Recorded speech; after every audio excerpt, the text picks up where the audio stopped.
নবীজি বলেন, আমার উম্মতেরা দৈনিক শুধু 5 ওয়াক্ত নামাজ তুই করবি, নামাজের কারণে আমি বাকিগুলা বুঝ করে হিসাব নিকাশ আল্লাহর সাথে মিলাইয়া আমি তোর হাত ধরে জান্নাতে নিয়ে যাব। এই দায়িত্ব আমার, এই জিম্মাদারি আমার। তুই শুধু 5 ওয়াক্ত নামাজ মসজিদে গিয়া হাজিরা দে, বাকি দায়িত্ব সব আমার। আমার ভাইরা, এজন্য নামাজ নামাজ নামাজ। রাসূল করিম সাল্লাল্লাহু আলাইহি সাল্লামের বিদায় বেলা, যেদিন তিনি বিদায় হয়ে যান, এই যে সামনে আসতেছে রবিউল আউয়াল মাস, সফর মাসের শেষ সপ্তাহ আজকে, এরপরেই হলো রবিউল আউয়াল মাস। রবিউল আউয়াল মাসের এই তারিখে রাসূল করিম সাল্লাল্লাহু আলাইহি ওয়াসাল্লাম এই রবিউল আউয়াল মাসে দুনিয়া আসে এবং বিদায় হয়ে যান। এই রবিউল আউয়াল মাসের 12 তারিখে নবীজি অসুস্থ। জিবরাইল 4 দিন ধরে নবীর কাছে রয়েছে, যায় না।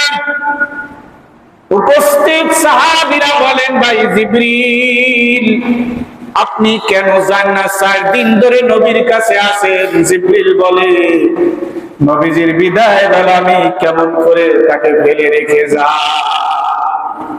আদম আলাইহিস সালামের কাছে আমি জীবনে 4 বার আসছি। কয়বার? শীষ আলাইহিস সালামের কাছে মাত্র 2 বার। কিন্তু আমি এই নবীর কাছে এসেছি 24,000 বার। কোন নবীর কাছে আমি এতবার আসি নাই যতবার মুহাম্মদুর রাসূলুল্লাহর কাছে আসছি। আজকে নবীর কাছে একজন নতুন ফেরেশতা আসবে। নবীর কাছে আজকে একজন নতুন ফেরেশতা আসবে। আমি নবীজি ভয় পাই কিনা, আতঙ্কিত হয় কিনা, এজন্য আমি রয়েই গেছি, 4 দিন ধরে যাই না। আজরাইল আসছে রবিউল আউয়াল মাসের 12 তারিখে। আজরাইল দরজার কাছে এসে ডাক দিছে, আসসালামু আলাইকা ইয়া আহলাল বাইত। নবীজির আদরের কন্যা, মানের মনি খাতুনে জান্নাত ফাতিমা ডাক দিয়ে বলে, বাবা, আজকে একজন অপরিচিত মানুষ দেখা যায় আমার দরজায়। জানি না এই লোকটাকে দেখলে তো আমার খুব ভয় হয়। নবীজি চোখ মেলে তাকাইতে পারে না, প্রচন্ড গায়ে জ্বর। এত জ্বর, নবীজির মাথা মোবারক আম্মা জান আয়েশা সিদ্দিকা রাদিয়াল্লাহু তাআলা আনহার কোলের উপরে রাখা, আর নবীজির শরীর থেকে ঘাম নির্গত হতেছে, প্রচন্ড জ্বরে নবীজি কাঁপতেছে। নবীজি ডাক দিয়া বলেন, মা, ভয় পেও না, ইনি তোমার চাচা। তিনি প্রত্যেকটা মানুষের কাছে জীবনে একবার করে আসবে, প্রত্যেকের কাছে একবার করে আসবে। বলে, বাবা, মন মানে না, বুঝতে পারি না কি বুঝাইতেছেন। নবীজি বলেন, মা, তুই যদি আজকে এখনই কাঁদো আমার মরতে কষ্ট হবে। তুই কাঁদিস না মা। হযরতে ফাতিমা রাদিয়াল্লাহু তাআলা আনহার মাথাটা কাছে নিয়া নবীজি ফিসফিস করে বলে, মা, তুই কাঁদিস না। আমার মরণের পরে আমার আত্মীয়দের মধ্যে সবার আগে তোর সাথে আমার দেখা হয়ে যাবে। ফাতিমা বলে, বাবা, মানি না। কয়, বেশি দিন নয়, 6 মাস। আমার মরণের পরে 6 মাস পরেই তোর মরণ হবে, আর তোর সাথে আমার দেখা হয়ে যাবে। মা, বিদায় বেলা তুই কাঁদিস না, কারণ তুই আমার কলিজার টুকরা। তুই কাঁদলে আমার বড় কষ্ট হয়।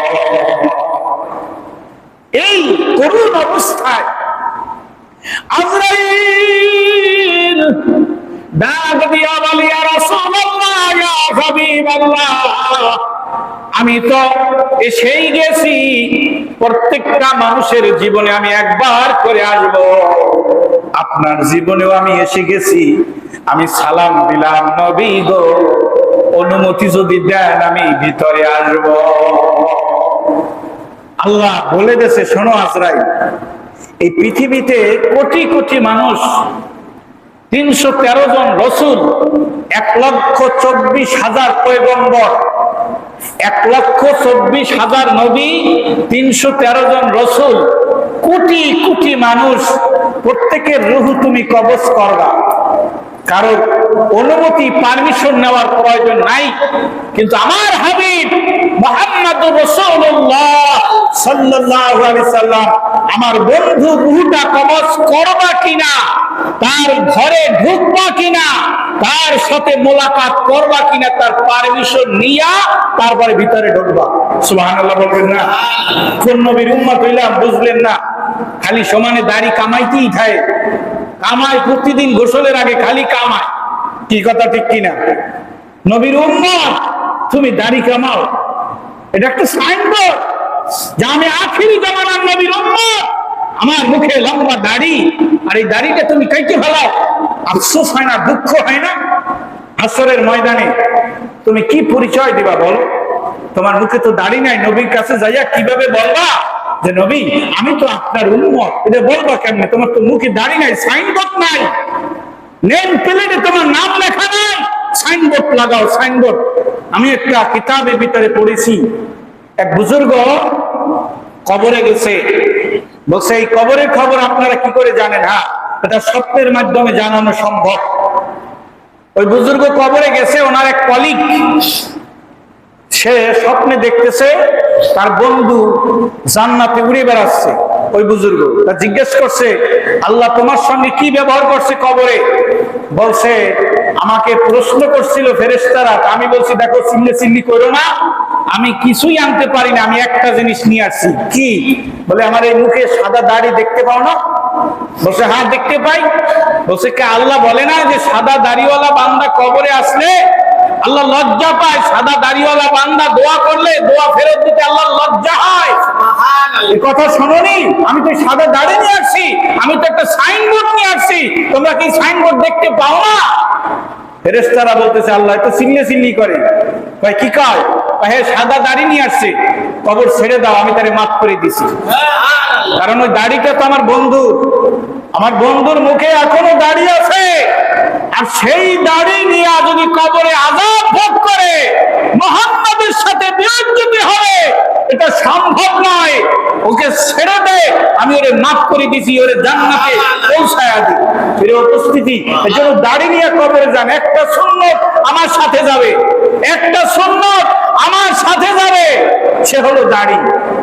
আমার এই জুব্বা টুপি কিছু দেবে না কবরে, কিন্তু দাড়ি যদি লম্বা করে সাদা করে যাইতে পারি, ভাগ্য নসিব খুলে যাবে। এজন্য যুবক ভাইয়ের পায়ে হাত রেখে বলি, ভাই দাড়িতে খুব লাগাইস না।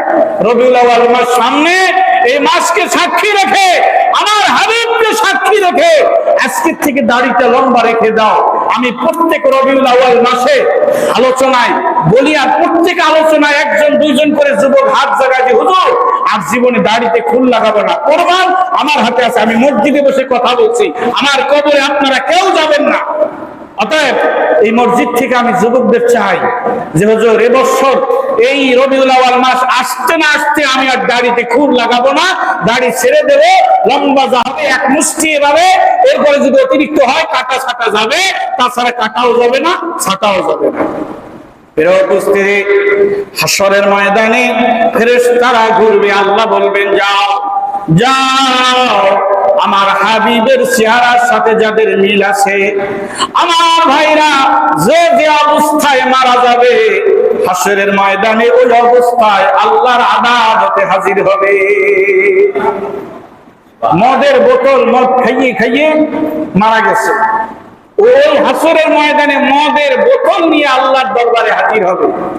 পক্ষান্তরে যে মুমিন মুসলমান হাতে তাসবিহ নিয়ে, মাথায় টুপি নিয়ে, গায়ে জুব্বা নিয়ে, লম্বা দাড়ি নিয়ে মারা যাবে, আল্লাহি আল্লাহর কসম দিয়ে বলি হাসরের ময়দানে ওই মানুষগুলা দাড়ি টুপি আর তাসবিহ নিয়ে আল্লাহর সামনে হাজির হবে।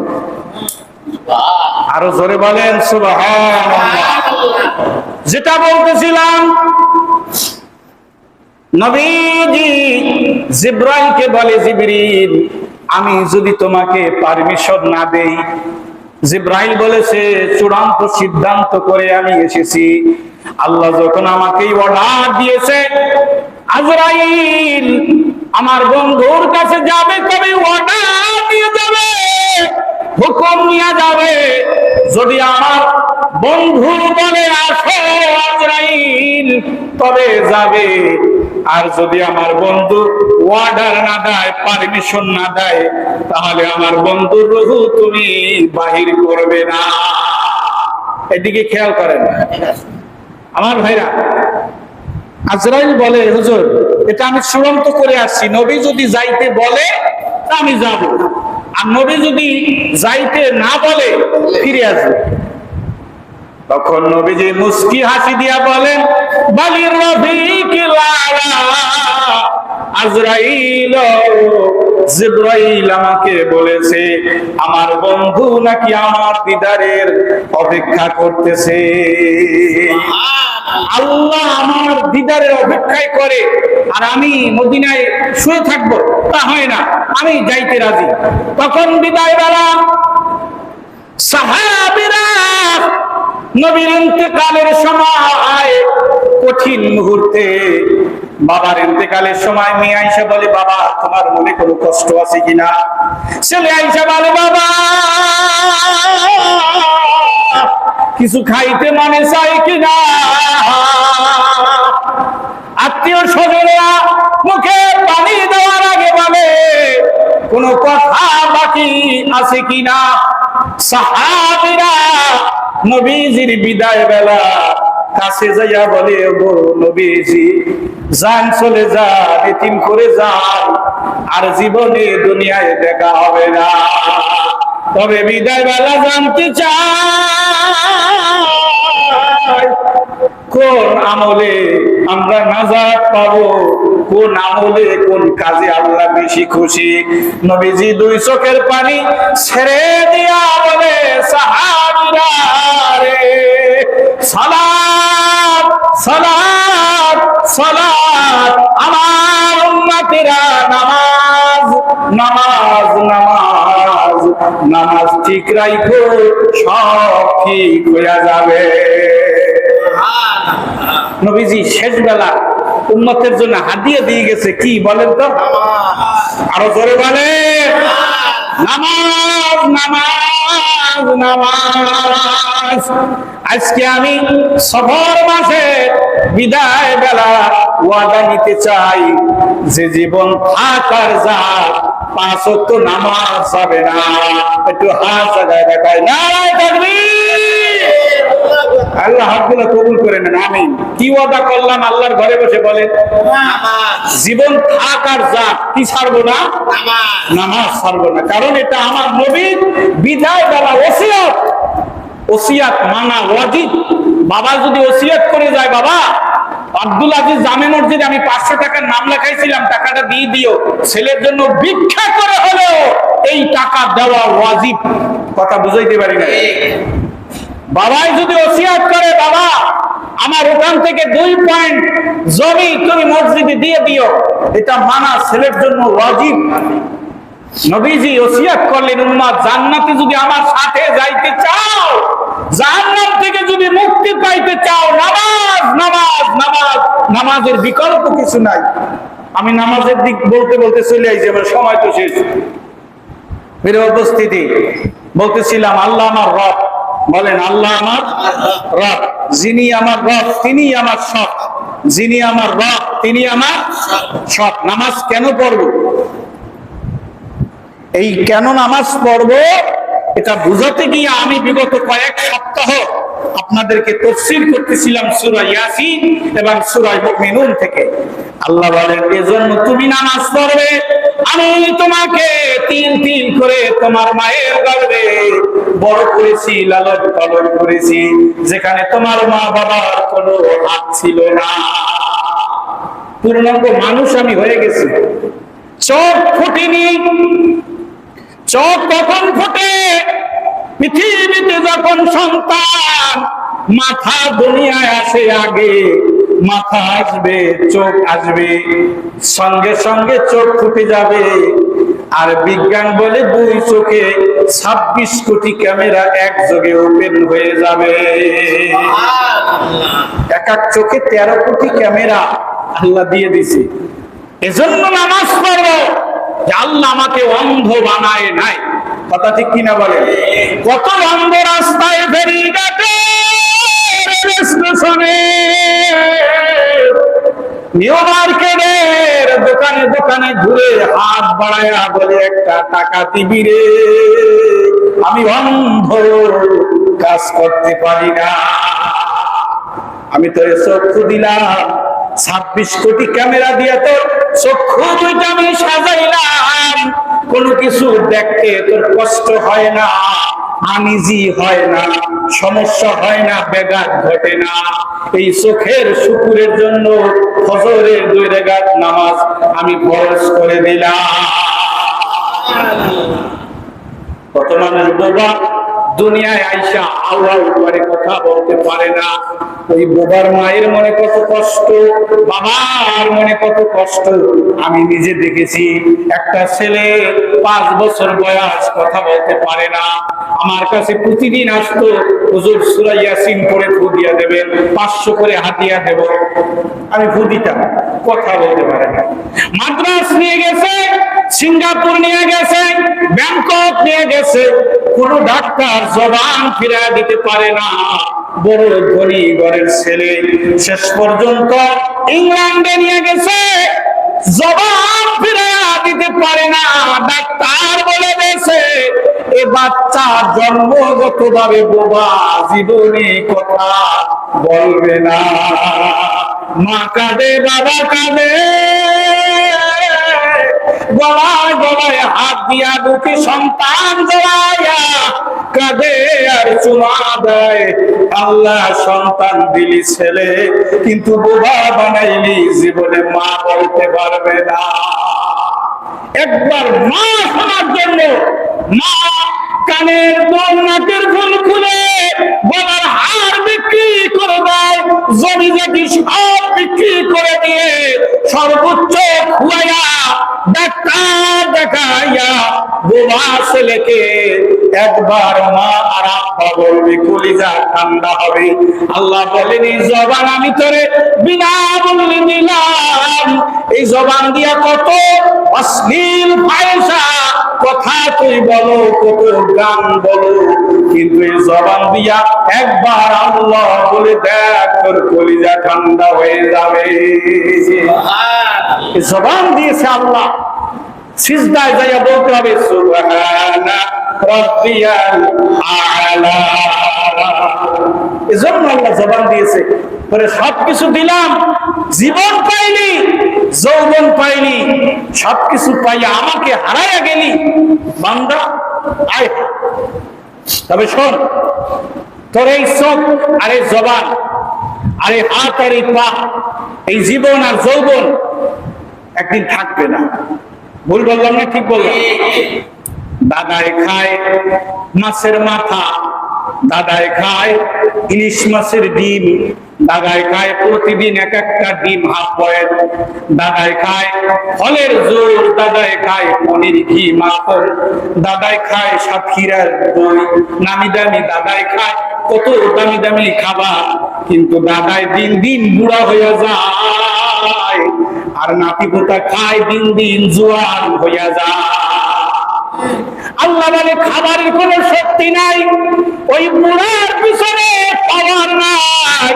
আমি ওরে বলে দিছি যতই দামি খাবার খাও, যতই ভিটামিন ইউজ করো, তুই দিন দিন বুড়া হয়ে যাবি, তোর শক্তি হারায় যাবে, দৃষ্টি শক্তি হারাবি, শ্রবণ শক্তি হারাবি, নাতি পোতা 10 বার বললেও শুনবি না, জবানের শক্তি হারায় ফেলবি, চেষ্টা করবি দাঁড়াইতে পারবি না, হাজারো চেষ্টার পরে ধরতে পারবি না, হাত কাঁপবে, চা গালে দিতে যাই এক কানে চলে যাবে, ও আমরা খাইতে পারবি না, কে তোর এই শক্তি দিছিল আর কে তোর এই শক্তি নিল, ওই মহান মালিক কে ছিল। তারপরে বান্দা কবরে যাইও। কে আমারে শক্তি দিল আর কে আমার শক্তি নিল, এই মহান মালিককে চিনে তারপরে কবরে যাইও, আল্লাহ বলছে। কাজেই আমার ভাইরা, আমার যুবক ভাইরা, আমার বৃদ্ধ বাবাজিরা, পায়ে হাত রেখে বলি, আমার কাছে এর থেকে উত্তম এক্সাম্পল আর নাই, আমার কাছে এর থেকে উত্তম কথা আর নাই। আমি দুর্বল, অসহায়, অপরাধ, আমি পায়ে ধরে বলি, 5 ওয়াক্ত নামাজ জামাতে পড়ো, নামাজ নামাজ নামাজ, সালাত সালাত সালাত। আমার রাসূল বলেছে, আমার উম্মতেরা নামাজের যত্ন নাও। নামাজ ঠিক, সব ঠিক, নামাজ নাই, কিচ্ছু নাই। কি কথা ঠিক না ঠিক? আমার ভাইরা, এই জন্য আমরা নামাজ ধরি। আমার হাতে সময় নেই, 2-3 মিনিট বেশি হয়ে গেছে। আল্লাহ রাব্বুল আলামিন আপনাকে আমাকে সৃষ্টি করছেন অত্যন্ত দয়ার মায়া করে এই নামাজের জন্য, তার হুকুম মানার জন্য। আল্লাহ তাআলা সবাইকে হুকুম মানার তৌফিক দান করুন। ওয়া মা তাওফীক ইল্লা বিল্লাহ। যাদের সুন্নাত বাকি 4 রাকাত কবলা জমা করুন।